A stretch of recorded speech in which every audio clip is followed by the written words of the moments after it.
ZI 9 News. The owner of a Eugene business has been the victim of repeated vandalism and damage, but she says the most recent crime against her is a step too far. Thank you for joining us. I'm Jennifer Singh. This time, someone stole the entire HVAC system from Euphoria Chocolate Company in West Eugene. KEZI 9 News reporter Joey Vaca shows us what the owner is now doing in response. I never thought somebody would steal an entire HVAC unit. Never has that ever entered my mind as a possibility. That possibility is now a reality for Bonnie Glass, the owner of Euphoria Chocolate Company.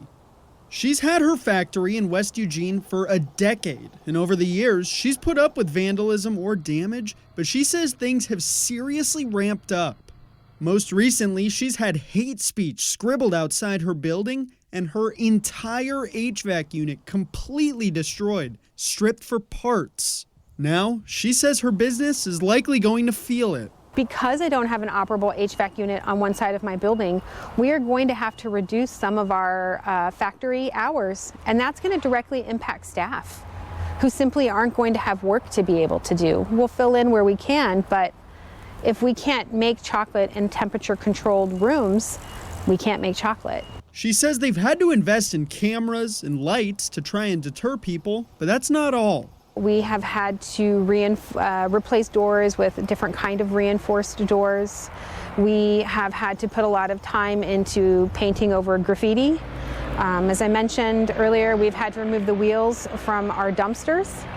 If owning a small business isn't challenging enough, Glass says the cost to fix the damage and vandalism are starting to add up. Not only am I going to have to replace an HVAC unit, I'm going to have to put up fencing, and that is not inexpensive at all.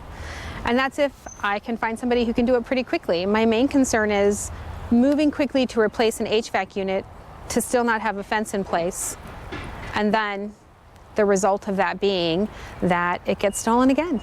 Glass says she's already getting quotes to replace the unit, but says it'll likely be weeks before everything is fully back to normal. Reporting in Eugene, Joey Vaca, KEZI 9 News.